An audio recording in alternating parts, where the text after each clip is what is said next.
Falei no vídeo anterior que com a morte do locador, o contrato de locação não acaba. Será se com o falecimento do inquilino o contrato de locação acaba? É isso que veremos nesse vídeo. Assim como a morte do locador não acaba a locação, com o falecimento do inquilino não acaba a locação. Seria mal que a família do inquilino falecido ficasse sujeita a despejo, quando mais precisa de proteção e ainda não refeita do trauma pela perda do seu ente querido. Na locação residencial, a subrogação, a substituição decorre do caráter familiar. Assim como na morte do locador, a substituição ocorre tanto na morte natural como presumida, assim também na morte do inquilino, a substituição, a subrogação acontece também na morte natural e na presumida, decorrente da declaração judicial de ausência. A sucessão na locação residencial. Na morte do inquilino, no falecimento do inquilino e sendo residencial a locação, a lei enumera, elenca as pessoas que podem substituir o inquilino nos direitos e deveres do contrato de locação. Em primeiro lugar está o cônjuge ou companheiro sobrevivente. Em segundo lugar está os herdeiros necessários e as pessoas que viviam na dependência econômica do locatário inquilino falecido. Mas isso está condicionada à presença da pessoa no imóvel, no tempo do óbito. No tempo do óbito, a pessoa tem que estar morando no imóvel. Esses dependentes têm que ter as suas necessidades de subsistência providas pelo inquilino, se não for de forma total, mas de maneira importante. Nesse caso, tem que ter uma relação de dependência econômica importante que seja provada. Essa ajuda deve ser permanente, estável, continuada, que crie um vínculo de natureza econômica que torne impossível ou muito difícil a sobrevivência da pessoa sem a ajuda da outra. É justamente por isso que é preservada a locação para esses dependentes, que nesse caso não poderiam alugar outro imóvel de imediato. É preciso também a gente observar que pela experiência da vida que há laços mais profundos e sólidos entre pessoas que dependem financeiramente uma das outras, sem que estejam ligadas pelo parentesco. Mas para impedir abusos é que existe o prudente arbítrio do juiz. O juiz é que vai avaliar se existe ou não essa dependência econômica, que recomende ou aconselhe a substituição na locação. O cônjuge ou o herdeiro necessário podem renunciar ao seu direito, transferindo a outro herdeiro que também more no imóvel e que estejam incluídos naqueles que podem suceder, que é o cônjuge, o companheiro, ou as pessoas que viviam na dependência econômica do falecido, do inquilino falecido. O contrato é transferido aos substitutos, aos subrogados, nas mesmas condições. A lei dispensa a celebração de um novo contrato e basta que o locador passe a fazer os recibos de pagamento no nome do inquilino substituto, do inquilino subrogado. Mas pode ser feito um termo aditivo. O termo aditivo é um complemento ao contrato. No termo aditivo vai apenas estar escrito que o substituto substitui o locador nos direitos e deveres do contrato. A substituição não é automática e nem obrigatória. Se não for conveniente ao cônjuge, ou companheiro, ou os herdeiros necessários, ou as pessoas que viviam na dependência econômica do inquilino, se eles não quiserem, eles não precisam manter o contrato. Eles podem desocupar o imóvel, devolvendo o imóvel ao locador, independente de multa, já que se trata de resolução não culposa. Não é culpa das pessoas que estão ocupando o imóvel. Foi uma fatalidade, o inquilino morreu. Pode ser, por exemplo, que nenhuma das pessoas que residem no imóvel tem interesse ou recursos suficientes para manter a locação e prefere devolver o imóvel para não se sobrecarregar acima de suas forças com uma dívida que ela não pode arcar. Seria um absurdo impor a locação a quem não foi parte no contrato de locação. A subrogação, a substituição é uma escolha das pessoas que podem suceder e não é um dever. Mas essas pessoas que têm direitos e estão ocupando o imóvel quiserem fazer a substituição, o locador não pode se opor. A única defesa do locador é que as pessoas que pretendem substituir o inquilino, que elas não se enquadram nas hipóteses da lei, que é cônjuge ou companheiro, os herdeiros necessários e aqueles que dependiam economicamente do inquilino e principalmente residiam com o inquilino, moravam com o inquilino. Cabe ao pretendente, que pode ser tanto o inquilino como o locador, provar o fato gerador do seu direito. O ônus da prova é daquele que alega. A pessoa que alega tem que provar. Se o locador resiste à subrogação, à substituição, ele tem que provar porque não aceita. A mesma coisa o inquilino, ele tem que provar que está protegido pela lei e se encaixa nas hipóteses da lei que eu já mencionei aqui. Se o locador recusa a substituição, a subrogação, insistindo em fazer os recibos no nome do locatário falecido ou do espólio, pode a pessoa interessada na subrogação, na substituição, entrar com ação consignatória de aluguel e encargos, depositando os aluguéis e os encargos em seu próprio nome e invocando a sucessão da lei. Procedente a substituição por sentença, fica constituída uma nova relação locatícia entre o locador e o inquilino. Também cabe ação declaratória para que o juiz declare por sentença a relação locatícia, a substituição do contrato, a substituição do inquilino. O juiz vai declarar a existência da relação locatícia entre o inquilino e o locador. Outra coisa, não basta apenas que a pessoa que pretende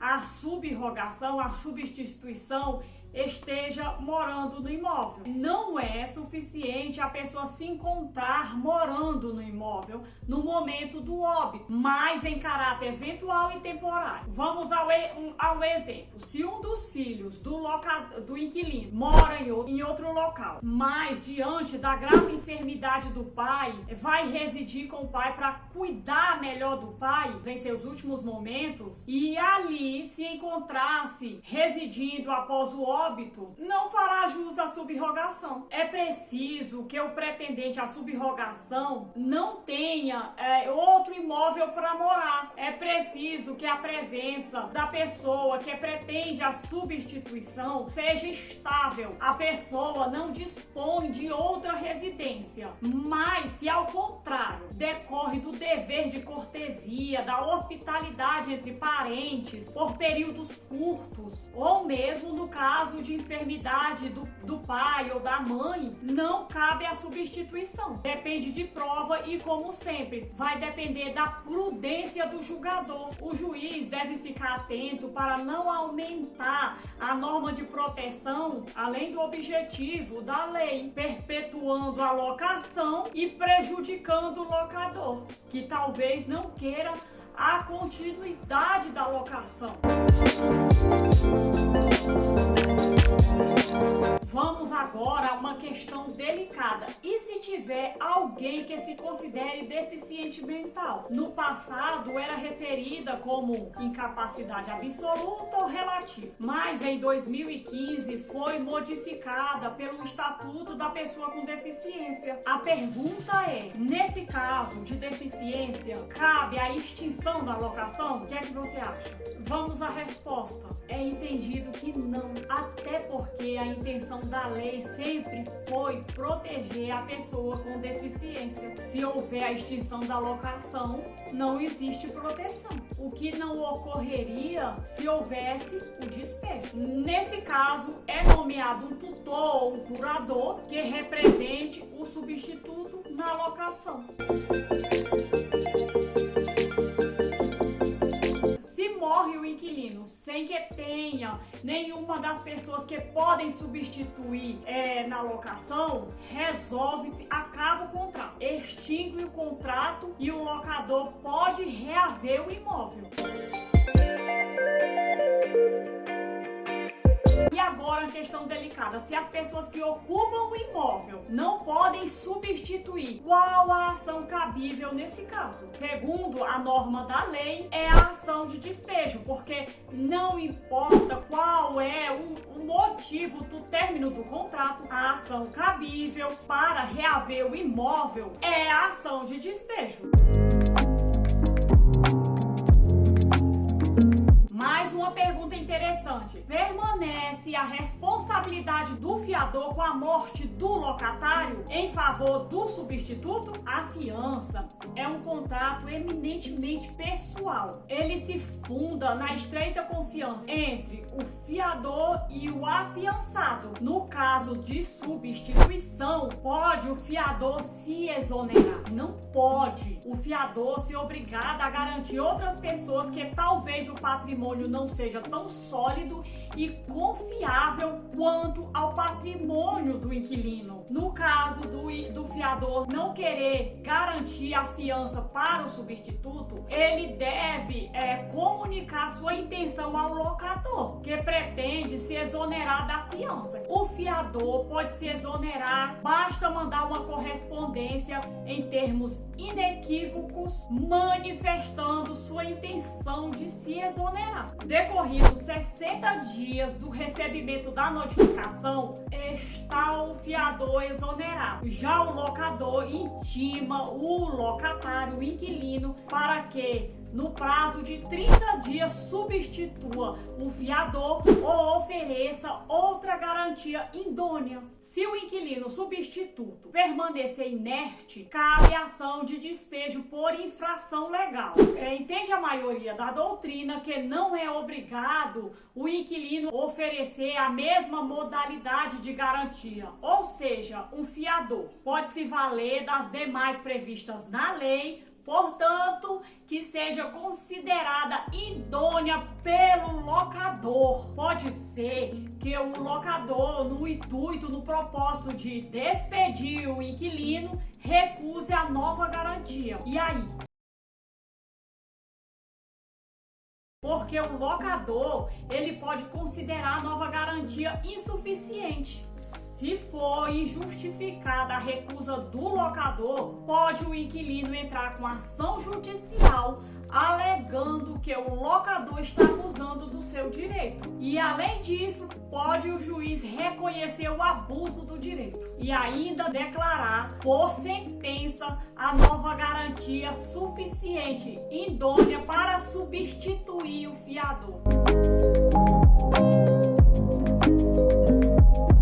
O fiador do falecido será preciso expressa a anuência quanto à manutenção da responsabilidade do fiador. Ele precisa anuir, ele precisa concordar. Por se tratar de um contrato gratuito, fruto da liberalidade do fiador, não pode ser presumido ou interpretado de forma extensiva. O fiador permanece responsável pelo prazo de 120 dias após ter notificado o locador. A única exceção é se o contrato de locação acabar ou o locatário substituiu a garantia. Se o prazo do contrato terminar e o contrato se manter por prazo indeterminado, também é motivo de exoneração do fiador. Não permanece a fiança. Veja, mesmo que o contrato permaneça por prazo indeterminado, o fiador tem que notificar o inquilino, tem que notificar o locador dizendo que está se exonerando da fiança. Porque se ele não se exonerar da fiança,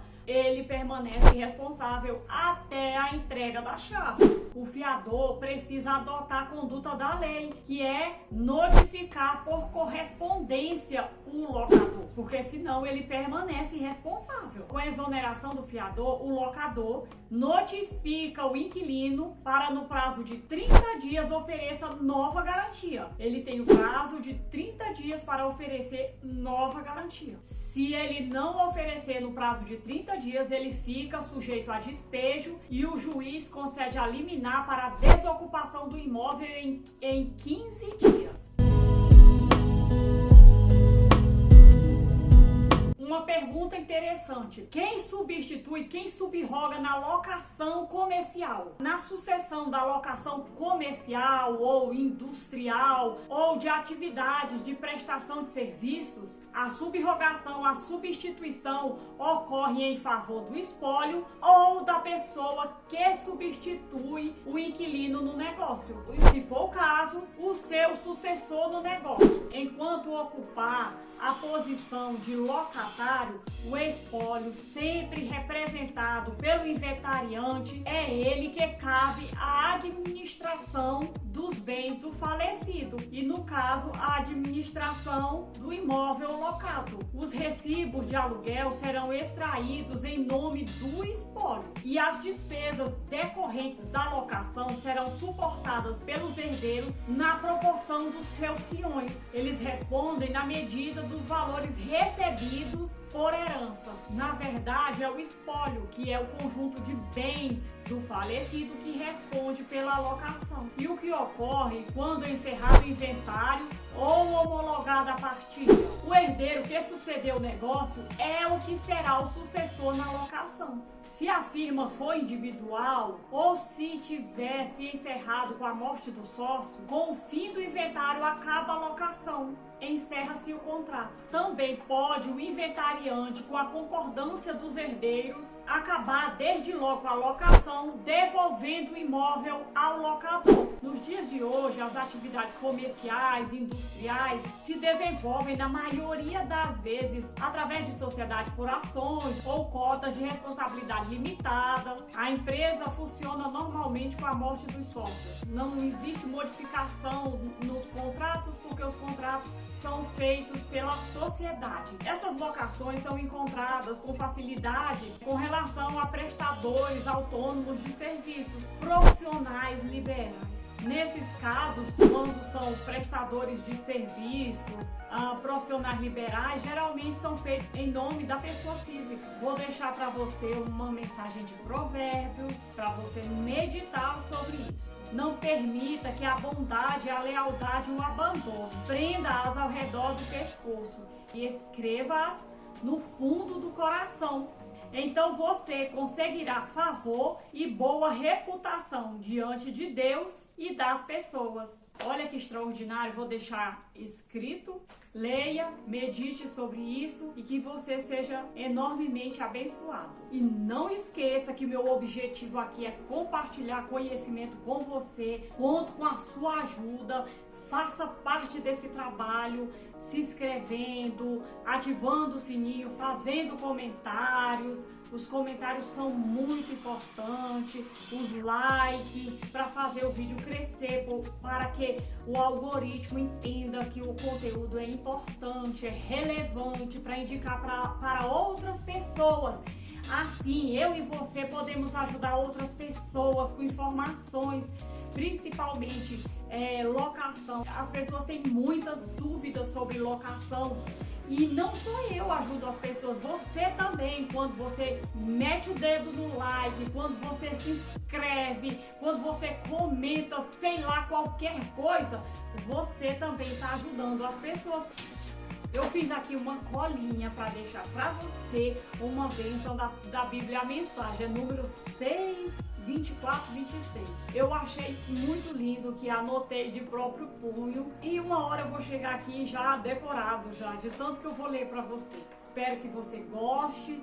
Espero que você interaja comigo com relação aos seus comentários. Eu tenho um prazer enorme de responder, tá bom? Então não se esqueça de deixar comentários. E veja, o número 6, 24 e 26. Que o Senhor te abençoe e te guarde, que o Senhor sorria para você e te presenteie.